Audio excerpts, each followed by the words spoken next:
బాబ్బా కూరగాయలకి ఏం రేట్లు పెంచేశారు ఇలా ధనంజయ్య. బామ్మ నా జేబులో 1000 రూపాయలు తీసావా? తీసాను రా, కూరగాయలు కొందామని. మిగతా డబ్బు ఇంకా ఏం డబ్బులు రా, కూరగాయలు కొన్నాక అన్ని అయిపోయినాయి. ఈ కాశీలు కూరగాయలు 1000 రూపాయల? అవునరా. నేను నమ్మను, లెక్క చెప్పు. కూర్చో. కూర్చో, చెప్పు, లెక్క చెప్పవే. వంకాయలు కేజీ 25 కేజీలు. 100. బెండకాయలు కూడా కేజీ 25 కేజీలు. మరో 100. కాకరకాయలు దోసకాయలు ఇంకొక 100. 300. ఇక పోతే బీరకాయ 70 రూపాయలు. ఏంటి, బీరకాయలు కేజీ 70 రూపాయల?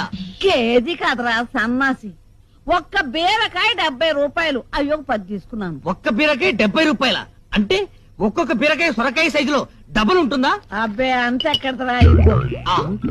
తినే బీరకాయలు కాదా బామ్మ, తాగే బీరకాయలు తెచ్చావా? అవునరా, మొదట్లో 2 తాగితే శక్తిగా ఉండి నిద్ర వచ్చేది. ఇప్పుడు 5